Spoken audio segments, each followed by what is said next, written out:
Bonjour les énacteurs et les énactrices, c'est Lisa et je vous retrouve aujourd'hui pour la deuxième partie de mon tutoriel sur comment utiliser le logiciel DaVinci Resolve.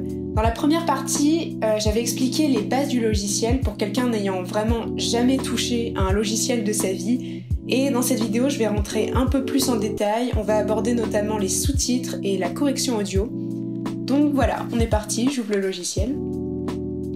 Dans la dernière vidéo, je vous montrais comment moi je procédais. Aujourd'hui, on va rentrer dans les détails pour que vous voyez un peu les options supplémentaires et que vous trouviez une façon de travailler dans laquelle vous êtes le plus confortable. Donc, je vais présenter chaque onglet en dessous et en quoi ils sont utiles. Donc, vous pouvez le voir, on a 7 onglets en bas. Media, Cut, Edit, Fusion, Color, Fairlight et Deliver. On va commencer tout de suite avec notre premier onglet Media.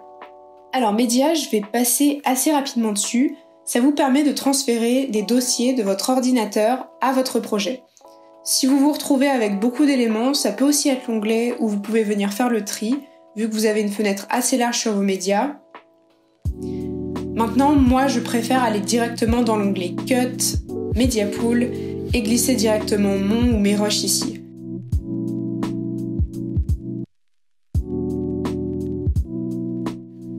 Dans cet onglet, vous pouvez déjà retrouver quelques options comme les transitions, les titres qu'on a déjà vu dans la dernière vidéo. C'est des options que vous pouvez retrouver dans Edit. Moi, je trouve que l'onglet Cut, c'est surtout utile pour un peu dégrossir le travail en fait. Cut vos rushs si besoin, supprimer ceux dont il n'y a pas besoin, ajouter vos pistes audio au bon moment, bref, vraiment du plaçage en fait. Et on viendra entrer dans des détails audio et vidéo dans les autres onglets de toute façon. Donc là, je vais juste venir supprimer ceux dont j'ai pas besoin pour mon exemple.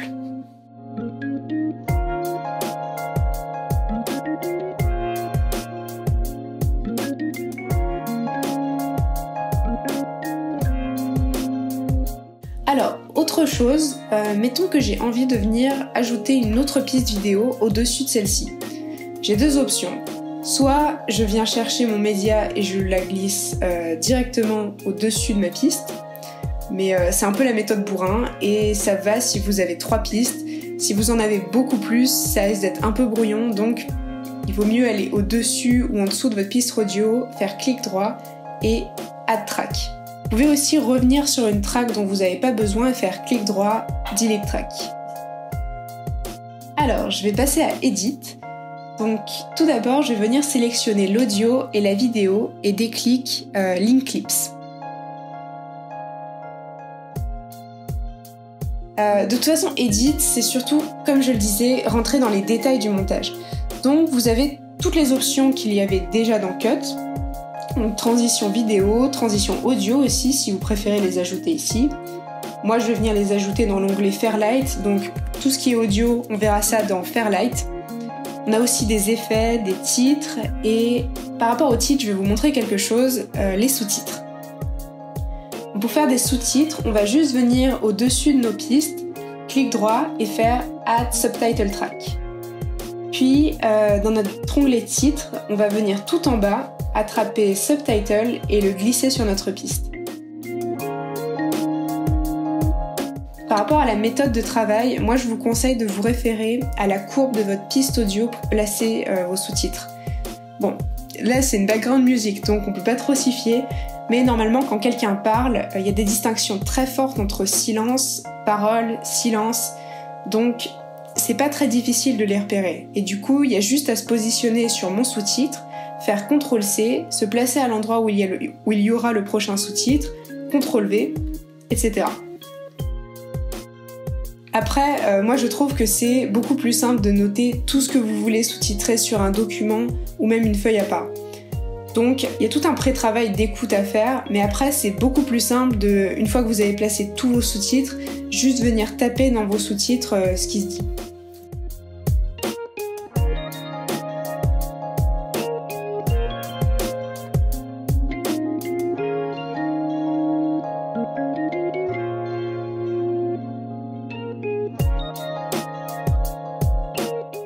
Et maintenant, c'est génial, vous pouvez venir modifier tous vos sous-titres en allant dans Track Style. Vous pouvez vraiment tout modifier, la police de caractère, la taille, la couleur, la position de vos sous-titres, s'il y a un fond ou pas. Vous pouvez tout personnaliser.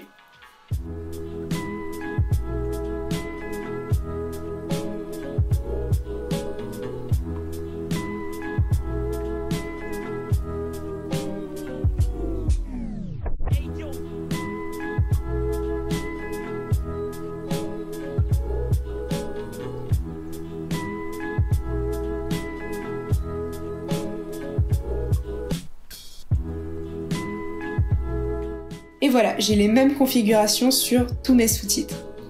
Alors, ce que j'ai fait, c'est du sous-titre pour court-métrage. Si vous faites ça pour des réseaux sociaux, moi je vous déconseille d'avoir des pauses entre les sous-titres. De toute façon, même par rapport à votre audio, c'est mieux d'avoir le moins de silence possible pour les réseaux sociaux.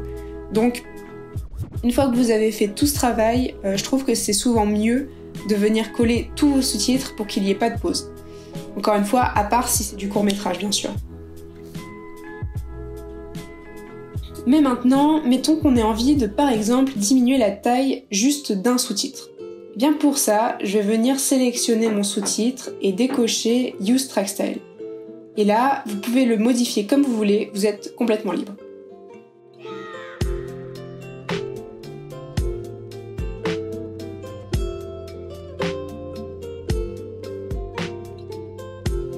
Autre chose d'intéressant dans Edit, si je trouve que ma vidéo est finalement trop rapide et que je veux modifier sa vitesse, il me suffit de faire clic droit, d'aller dans Change Clip Speed, donc je suis automatiquement à 100%, mais si je veux ralentir, je peux me mettre à 90, 70 ou 30%.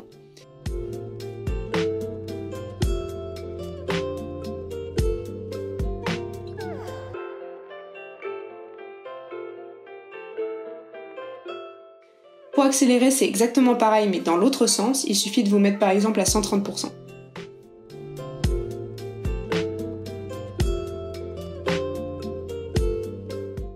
On va passer à Fusion. Alors, je vais pas rentrer dans les détails pour cet onglet parce que c'est complexe et à mon sens pas forcément très utile pour faire du montage basique. En fait, de base, dans les anciennes versions, Fusion se téléchargeait à part du logiciel de montage. Mais je vais juste expliquer très rapidement pour que vous compreniez le principe.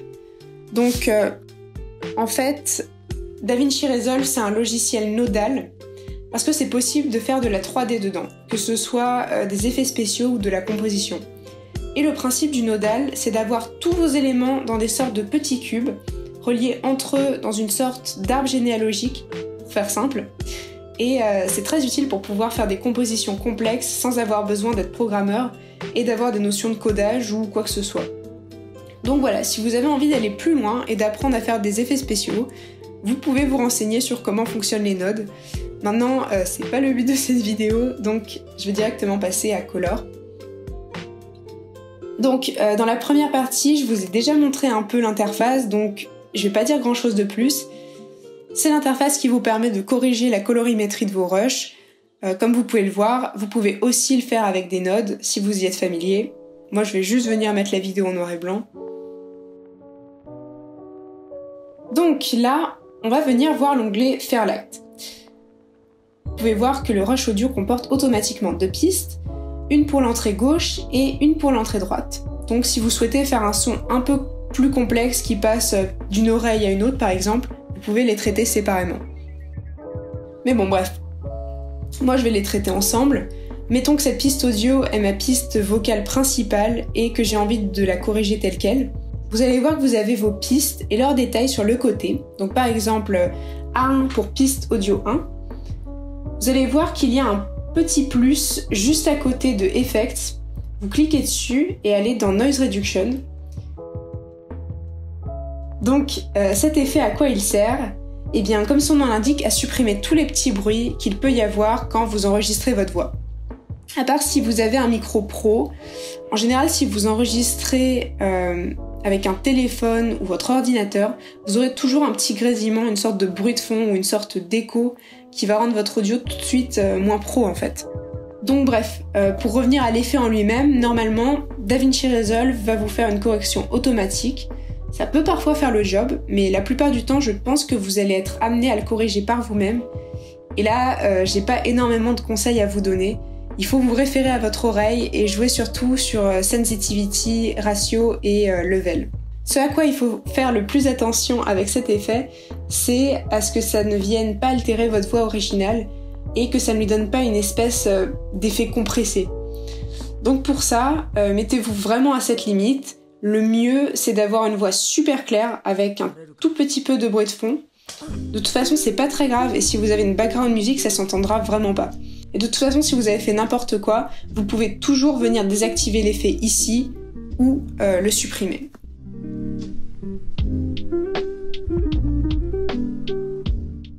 Une fois que c'est fait, on va revenir dans Effets, Channels et Vocal Channel.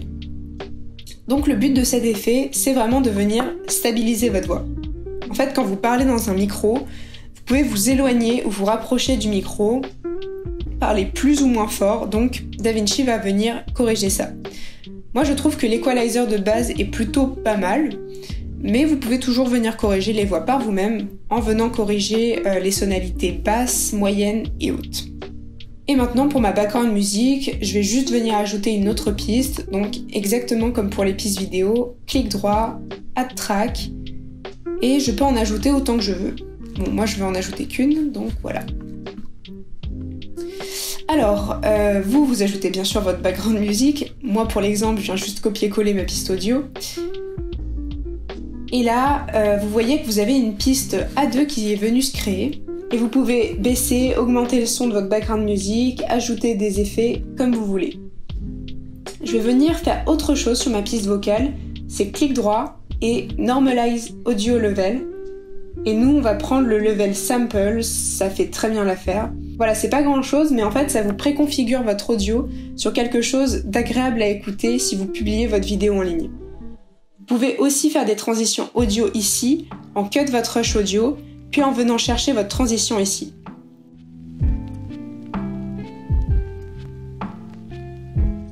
Donc vous la placez comme une transition vidéo et ça vous permet qu'on ne sente pas un cut entre les deux rushs audio.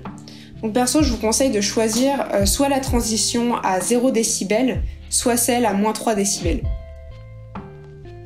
Ensuite, si vous voulez faire une sorte de transition graduelle au début ou à la fin, je vous conseille de revenir dans Edit et ensuite vous allez voir sur vos rushs audio, vous avez des sortes de petites poignées blanches qui apparaissent quand vous passez votre curseur sur votre rush audio. Vous avez juste à les étirer et vous aurez votre effet graduel.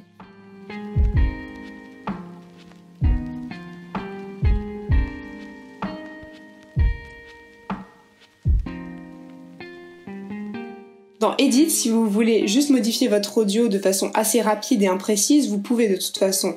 Vous pouvez aussi par exemple venir baisser ou augmenter le nombre de décibels en bougeant cette barre au milieu de vos rushs audio. Mais bon, c'est vraiment si vous faites un montage en étant très pressé, le mieux est toujours de se référer à Fairlight pour tout ce qui est audio. Et voilà, il ne nous reste plus que notre dernier onglet, Deliver. Donc là, c'est ici que vous pouvez modifier votre format, votre qualité de rendu, que ce soit vidéo ou audio. Cet onglet, il est surtout utile, soit si vous avez un format imposé très précis, soit si, mettons, vous savez que votre vidéo va être projetée avec des enceintes particulières, ou alors que vous y connaissez vraiment bien et avez des préférences personnelles.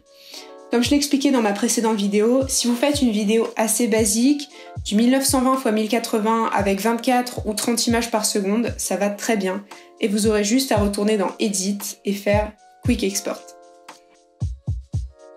Voilà, j'espère que cette vidéo vous aura aidé.